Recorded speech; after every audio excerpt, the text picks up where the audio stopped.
como compete a mim, a parte super divertida, fazer perguntas, começar de forma bem leve.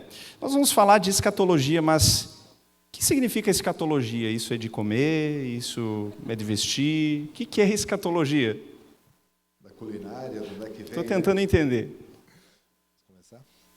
Bom, dentro da teologia, da parte das doutrinas, nós temos uma série de áreas, né? Começa lá com bibliologia, teologia própria, cosmologia, vai indo, né? Cristologia, soteriologia, pneumatologia, eclesiologia, e aí tem um monte de coisa que sobra ainda que está para frente, né? Coisas que ainda não foram tratadas dentro disso, que são as últimas coisas, aquilo que está por vir. Então, escatologia vem dessa palavra grega eschaton, e logia, que é o estudo das últimas coisas, daquelas coisas que estão por vir ainda, né? Achei muito interessante um autor que, a partir disso, cunhou outras duas palavras, né? Além da escatologia, tem a escatofobia e a escatomania, né? Não sei a qual delas você adere também, né?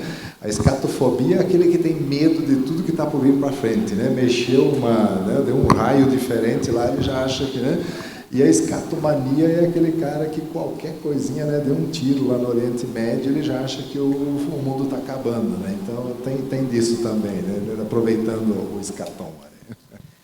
Mas uma coisa que nem todo mundo percebe é que a escatologia é extremamente importante na Bíblia. Quando você abre o Novo Testamento, ele já chega com um sabor escatológico. Está dizendo, o que está acontecendo aqui é o começo do fim, né?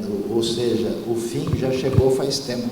Parece que não, mas a gente está, às vezes, né, de volta para o passado ou de volta para o futuro e fazendo essas conexões interessantes. O problema é que quando a gente pensa em escatologia, o pessoal tem a síndrome de apoteose. Ele só quer ver o último capítulo da coisa sem perceber como isso é significativo e importante. Aproximadamente uns 20 a 25% do texto bíblico, de algum modo, pode ser encaixado numa compreensão escatológica. Eu acho que a coisa, pessoal, é muito séria. Por quê? Porque quando o Clayton falou de escatofobia e escatomania, durante a pandemia, eu tive gente que me ligou falando, olha, eu sei que o fim do mundo está chegando, o anticristo já está na esquina, eu vou largar tudo e vou correr para o meio do mato, é isso mesmo? Aí eu falei, assim não vale, né? Calma aí que o Boca Juniors não foi campeão ainda, não é o fim do mundo, ainda há esperança. Então a gente percebe, né, que a coisa é séria demais.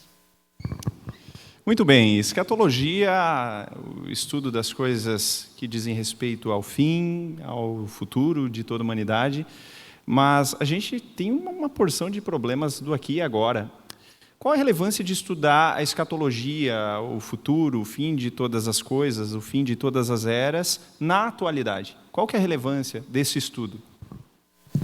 Eu penso que esse tema, você falou da atualidade, né? Ele sempre foi um tema atual. Se olha os filósofos gregos lá de 400, 500 anos de Cristo, eles já se perguntavam de onde eu vim, o que eu estou fazendo aqui e para onde eu vou. Quando você olha algumas pessoas que chegaram para Jesus, o que eu devo fazer para herdar a vida eterna? Essa pergunta pelo que está por vir e para onde a gente vai estar, ela sempre foi atual. E com certeza a pergunta mais importante que qualquer pessoa deveria fazer hoje é como é que esse negócio vai terminar. Porque quando a gente fala de escatologia, há um conjunto de coisas que estão envolvidas ali, volta de Cristo, arrebatamento, ressurreição, grande tribulação, tem um conjunto de coisas. A pergunta é como é que a gente se encaixa em tudo isso.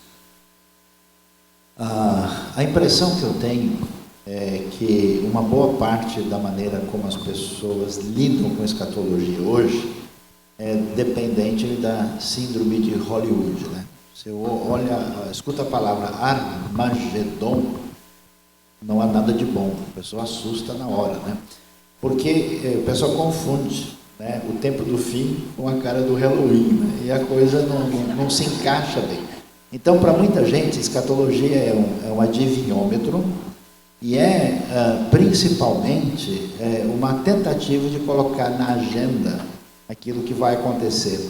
Quando a gente estuda direito, Quando a gente estuda numa faculdade de primeira, né, que eu não vou dizer qual é, né, segredo, fica só entre nós, a gente vai descobrir que, curiosamente, a escatologia se desenvolve na Bíblia com dois focos interessantes.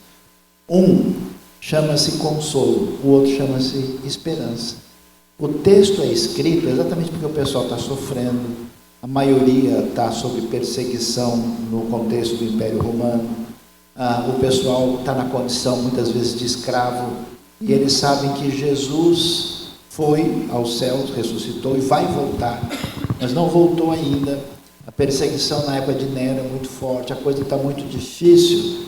Então, como é que a gente lida com esse momento? Então, as palavras do Apocalipse, os textos escatológicos, elas trazem um consolo e trazem a esperança. Porque muito da cultura antiga, inclusive grega, quando ela pensava em relação ao futuro, ela acabava na tragédia. Ela acabava num contexto de desesperança. Então eu gosto de lembrar daquele texto, né, do Evangelho, quando Jesus diz, quando começarem a acontecer essas coisas, levantem a cabeça, porque a redenção está próxima. Então a gente, quando ouve escatologia, Jesus é o Senhor, é só comemoração. Pastores, a gente sabe que, seguidamente, nós ouvimos algumas teorias misteriosas a respeito da volta de Jesus. Eu me lembro, quando eu era adolescente, surgiu aquela série de vídeos a respeito da volta de Jesus, um documentário, reunia com os adolescentes, saía tremendo de medo depois, né, e querendo ver a volta de Jesus em cada detalhe, em cada centímetro, e isso e aquilo, e o anticristo é aquele, e somava as letras do nome. Eu não sei se você é tão pecador quanto eu, mas já fui desses, né, de querer somar a letra de nome e tudo mais. E a pergunta é, diante disso, por que a escatologia, a volta de Jesus, é um tema tão especulativo no meio dos crentes? Quando a gente vê um congresso que fala de escatologia, não precisa nem divulgar muito que o povo vai atrás. E aí, por que um tema que gera toda essa especulação no coração do povo? Quando a gente estuda a história da igreja junto com teologia, a gente percebe uma coisa bastante curiosa. A realidade muito nítida é que quando as coisas estavam muito boas, estavam muito promissoras, o evangelho estava crescendo, o pessoal entendia a escatologia de uma maneira diferente. Por exemplo, quando se ouve falar na posição dos chamados pós-milenistas, era esse tipo de coisa que eles imaginavam. Está indo tudo tão bem que só vai melhorar, e no final das contas, Jesus vem só para fechar a coisa com chave de ouro. Vem fazer, assim, a bola, vai só empurrar para dentro do gol para fechar a goleada, né? Essa aí é a futoescatologia, né?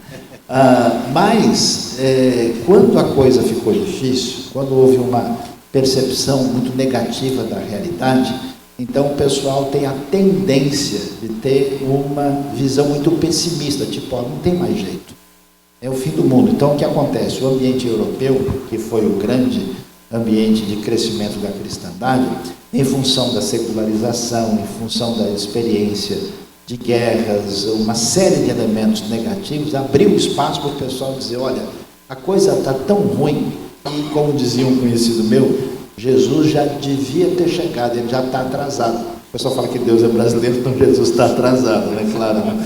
Então, por causa desse tipo de pensamento, essa ideia negativa aparece. E aí o que o pessoal faz? Bom, já que está chegando, vamos ver se eu descubro a hora. Jesus tinha dito que o dia e a hora ninguém sabe, mas o pessoal não quer conversa. Quer jogar a escatologia no Excel, para colocar na agenda, para se preparar direitinho. E aí, então, o que acontece? Não sei quantos, alguém por acaso aqui já ouviu aquela famosa série chamada A Última Trombeta? Quem já ouviu? Um ou outro, né? Tudo começou naquela quinta-feira, 11 de dezembro de 1952. Estava eu em Bergen, na Noruega, em casa de um irmão na fé. Fiquei muito comovido, aí conta toda a história, como se o fim do mundo estivesse chegando. Quando a gente chegou nos anos 80, um livro que fez sucesso chama Contagem Regressiva para o Juízo Final. Depois vem o alinhamento dos planetas. Aí, meu amigo, quando foi chegando perto do ano 2000, aí ninguém segura, né?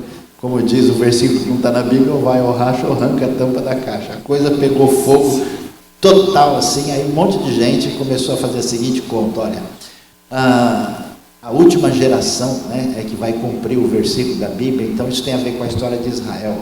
Então vamos contar a partir de 1948, vamos contar a partir de 1967, aí fizeram, Jesus voltaria em 1988, porque 48 mais 40 dá 88, depois fizeram 67 mais 40 deu 2007, aí botaram a tribulação, mas o redondinho era Jesus voltar no ano 2000, porque fechou legal, né, tal.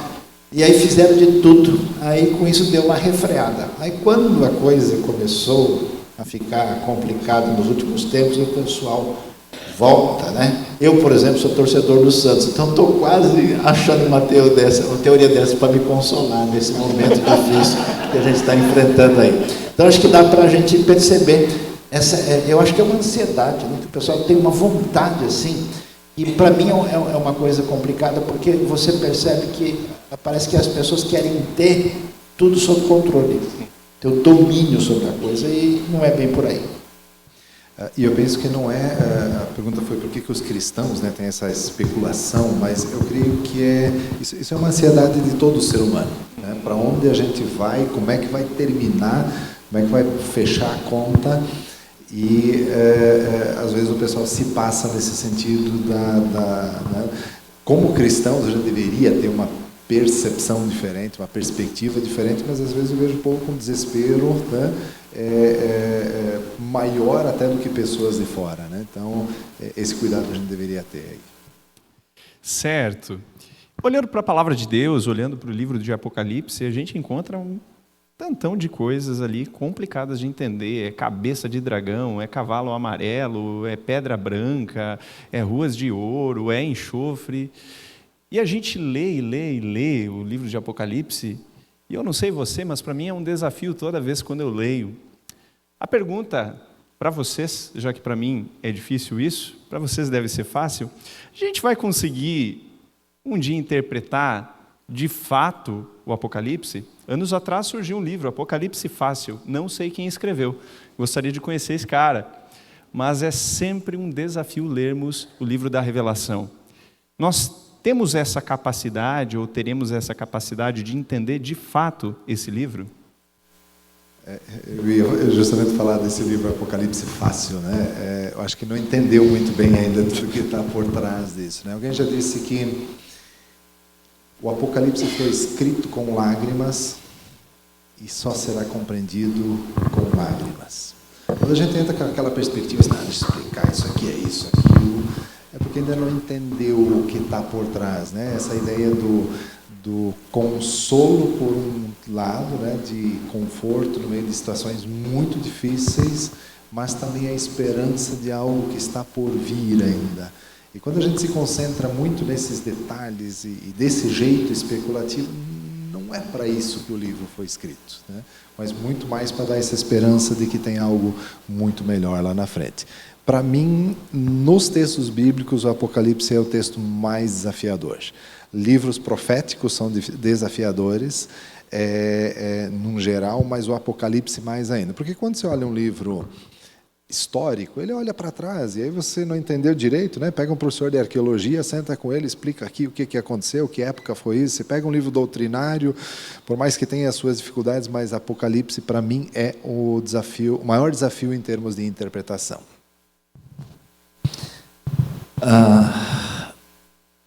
Acho que todo mundo aqui estou no melhor lugar do planeta para falar sobre um tema desse, que chama-se café colonial. Amém, irmãos? Quem foi abençoado, levante a mão. Olha, todos sentiram um calor enorme agora, né? E eu acho que o Apocalipse passa pela mistura da chimia com queijo. São sabores diferentes, não são? Então, quando a gente lê o Apocalipse com a nossa cabeça moderna, o nosso jeito ocidental pós-iluminista, a gente tem a tendência de achar que o Apocalipse foi escrito como se fosse uma sequência de acontecimentos lineares que a gente pode ler e colocar em algum momento da história.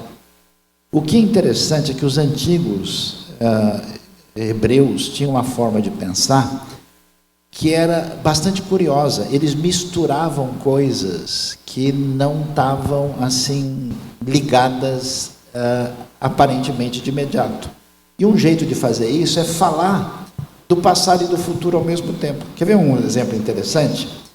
Quando você estuda direitinho esse negócio de anticristo, você vai ver que muito do que fala do anticristo tem a ver com o contexto do primeiro século. Tem a ver com Nero, por exemplo. Ele foi o imperador do ano 54 a 68, causou grande perseguição da igreja. Então, por trás daquelas descrições, existe isso. Mas 1 João 2,18 diz que muitos anticristos têm saído pelo mundo. E vai haver o anticristo no desfecho, no final. Então, o Apocalipse, ele brinca entre a geleia, a chimia e o queijo. Ele junta os sabores diferentes. Ele consegue falar do passado, da história da fé e do futuro. E que a gente quer fazer o quê? Não, é tudo só no passado. Não, é tudo só no futuro. É antes do milênio, é depois do milênio, é na tribulação, é depois da tribulação. A gente tem essa síndrome de colocar no calendário. Então, o que acontece? A gente talvez está saboreando o livro de uma maneira indevida. E aí, como o Clayton mencionou, a questão é qual é o foco do texto. O texto não tem intenção de trazer para a gente a coisa dentro da expectativa que a gente tem. Ele quer mostrar o quê? Quer mostrar que Deus é o Senhor da história, que Roma não é absoluta, que quem é o rei não é o César romano ou seu sucessor ou alguém semelhante a ele, mas que o rei é Jesus. E ele combina as duas coisas que são fascinantes, extraordinárias, que é o cordeiro e o leão.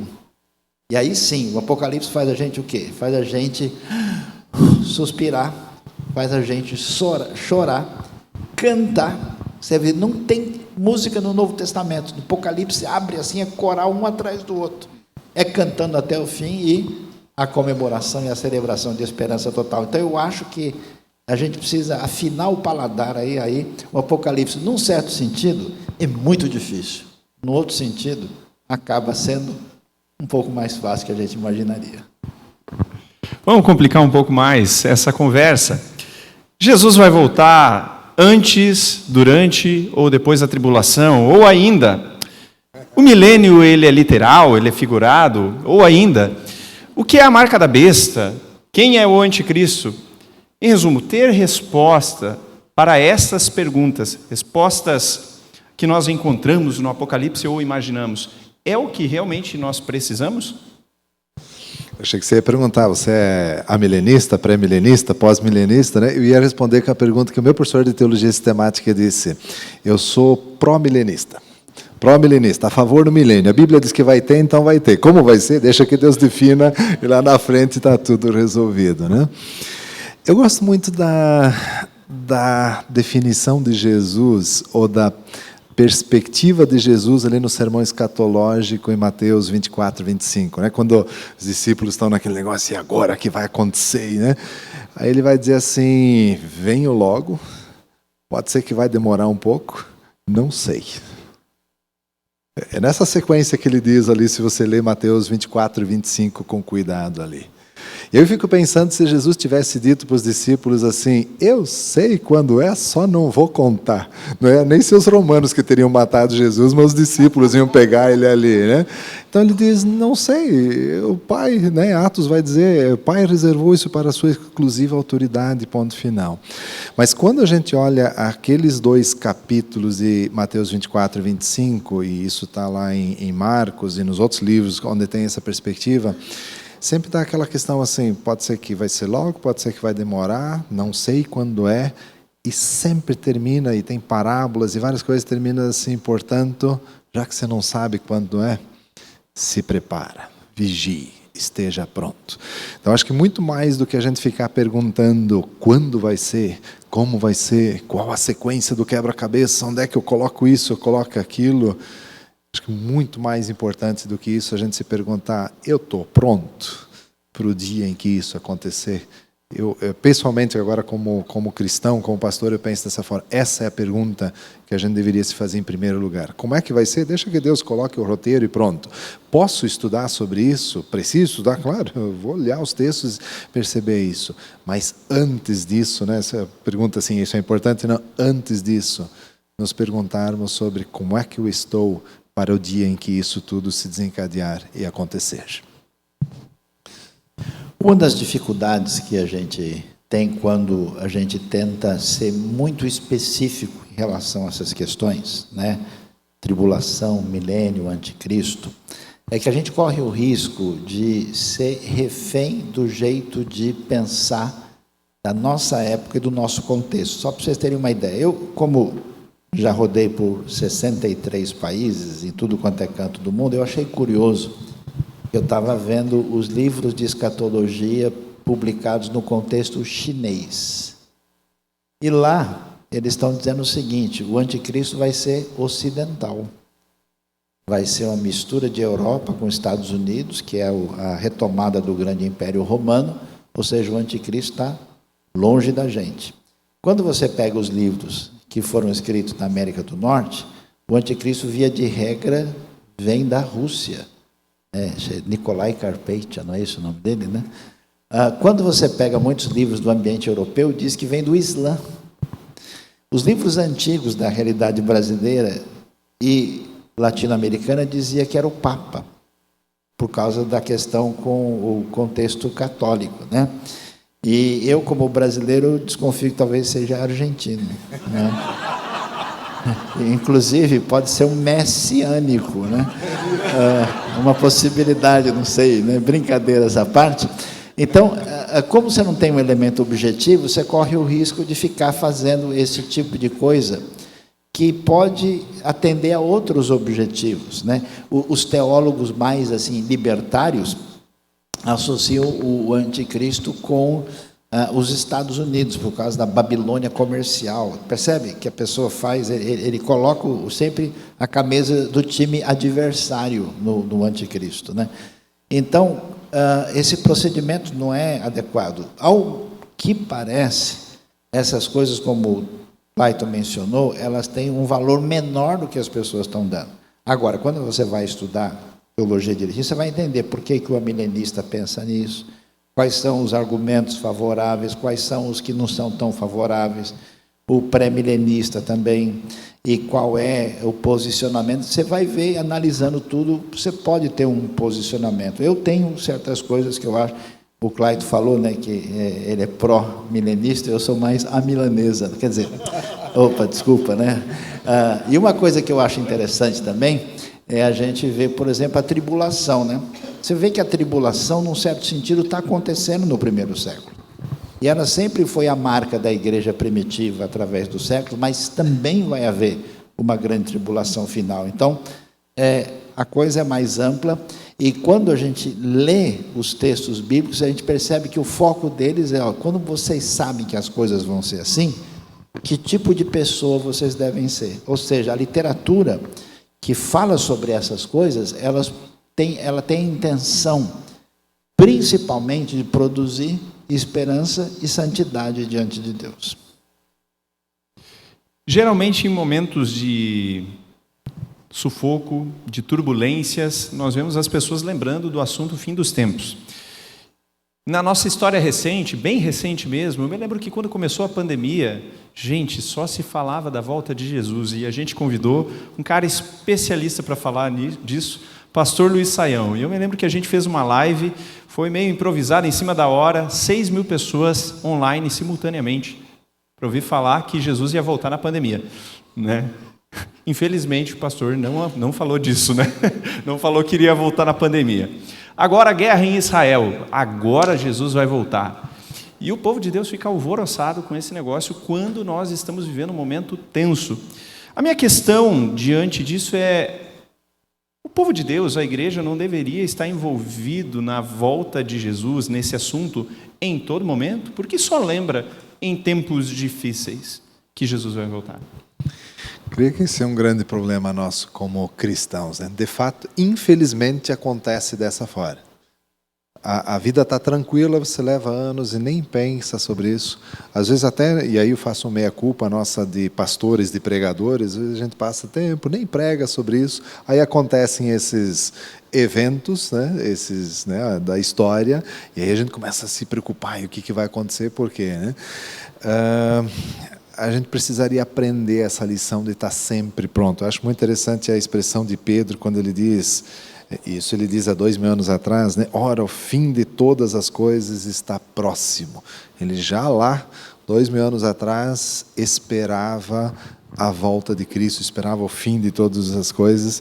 E ele diz, sejam criteriosos e sóbrios, sobretudo amem-se uns aos outros. Acho que nós temos muito a aprender ainda sobre o que fazer para esses momentos vamos dizer assim, que a história nos... Parece até que Deus diz assim, já que vocês não estão lembrando do assunto, deixa eu botar um negocinho aqui para ver se vocês se atentem a isso, mas nós deveríamos ter isso constantemente em mente e estar prontos e preparados.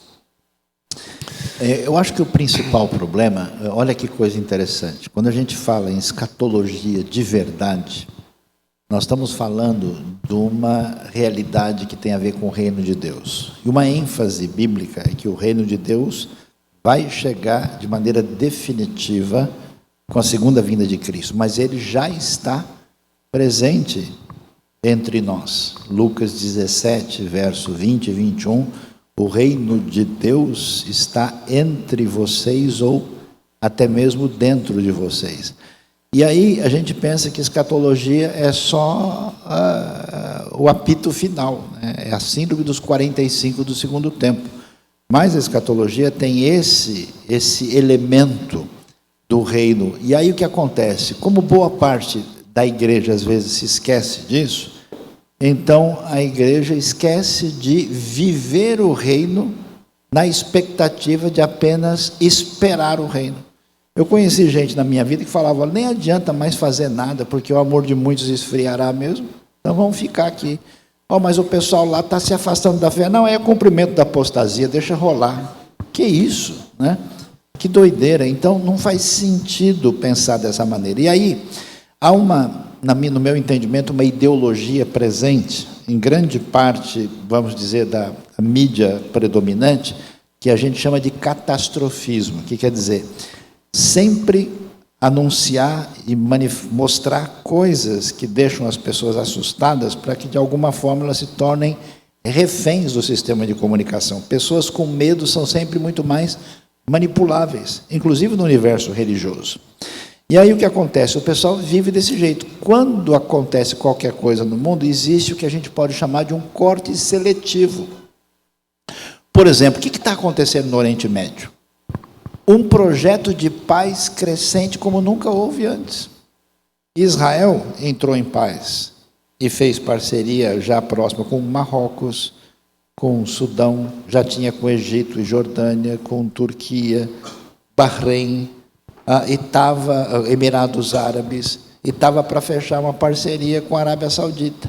Quer dizer, a paz cresceu, aumentou tanto que o pessoal que quer causar resolveu entrar para fazer uma bagunça, mas essa bagunça que causaram, diante do cenário pacífico, ela é muito menor do que o avanço que se conseguiu, que não se consegue há muito tempo. Mas como a mídia apresenta a coisa só do ponto de vista negativo, aí o sujeito vê o que ele está vendo na televisão e diz, pronto, o fim do mundo já chegou, já passou e eu nem tinha percebido. Né? Então, aí acho que a gente entende por que a coisa vai nessa direção. Ok, uma última pergunta que eu gostaria de fazer para vocês. Eu tenho alguns carnês ali da Casas Bahia, estão meio atrasados, Jesus vai voltar, então vou deixar de pagar. Tem um dinheiro que eu peguei emprestado do pastor Tércio, se Jesus vai voltar, por que vou pagar? Né? Diante da realidade da volta de Jesus, que tipo de pessoa devo ser no hoje? A realidade da volta de Jesus, ela afeta diretamente o aqui e o agora? Com certeza. Eu creio que no momento que eu tenho consciência de que isso de fato vai acontecer e que pode acontecer a qualquer momento, isso vai me levar a uma série de atitudes diferentes. Quer dizer, se eu pensasse, não, eu tenho mais 300 anos pela frente que eu posso viver, eu vou levar a vida de um jeito. Se eu tiver consciência que hoje à noite ainda pode acontecer ou desencadear o fim das coisas, opa, o que eu vou fazer e aproveitar esse último momento? O que isso vai implicar no meu amor ao próximo? O que isso vai implicar na minha tarefa de missão de proclamar o reino? O que isso vai implicar no serviço aos demais, né? E a gente às vezes faz planos, né, você falou dos boletos, né, a gente faz às vezes programação para os próximos 300 anos ainda, né, para algumas coisas, e eu não estou dizendo que não é para fazer no sentido de planejar futuro, de pensar os próximos, né, décadas para frente, mas será que a gente considera no meio disso que antes, né, de terminar o financiamento da casa, o consórcio do carro, alguma coisa pode desencadear todo esse conjunto da escatologia? Então, eu creio que a consciência sobre a volta de Cristo, sobre a escatologia, ela vai nos levar a um tipo de vida diferente, de adoração diferente, de evangelização, de serviço em relação ao nosso próximo também. E vale muito lembrar aquilo que Lutero disse, né, que sempre gosto de recordar. A gente deve viver como se Cristo tivesse morrido ontem, ressuscitado hoje e voltasse amanhã. Bom. Então, se de fato nós temos essa esperança e temos essa convicção, é claro que a nossa vida tem que ser pautada por uma postura ética, por um tipo de comportamento e com uma vivência em sintonia com os valores do Evangelho e com o compromisso com o reino de Deus, né? Mas, ao mesmo tempo, é interessante que em nenhum momento o Novo Testamento diz para as pessoas, ó, já que a vinda de Jesus está próxima, vocês façam o favor de ir colocando as coisas de lado, vivam a sua vida de maneira diferente. Não, não é isso. Os tessalonicenses entraram nessa, começaram, né? E Paulo vai ser muito claro, olha, esse pessoal que está dizendo que Jesus volta amanhã e parou de trabalhar e está comendo na casa dos outros, olha, é o seguinte, se o cara não quer trabalhar, também não deve comer. Então ele é muito, muito objetivo, todo mundo é chamado a fazer aquilo que todo cristão deve ser, sal da terra e luz do mundo, porque à medida em que a gente espera a estreia do filme, a gente mostra o trailer, e o trailer está na sua vida, a gente celebra isso. Então, essa esperança tem que ser vivida, porque ela é, de fato, a grande divulgação de que a estreia vai chegar, porque o pessoal está vendo o trailer e todo mundo vai participar aí dessa grande manifestação final da vitória extraordinária do reino de Deus em Cristo Jesus, nosso Senhor. Amém. Amém? Amém. Olha, eu acho que vocês levam jeito para esse negócio de teologia, deveriam investir suas vidas nisso. Vocês acham que eles foram aprovados? Dê uma salva de palmas, então.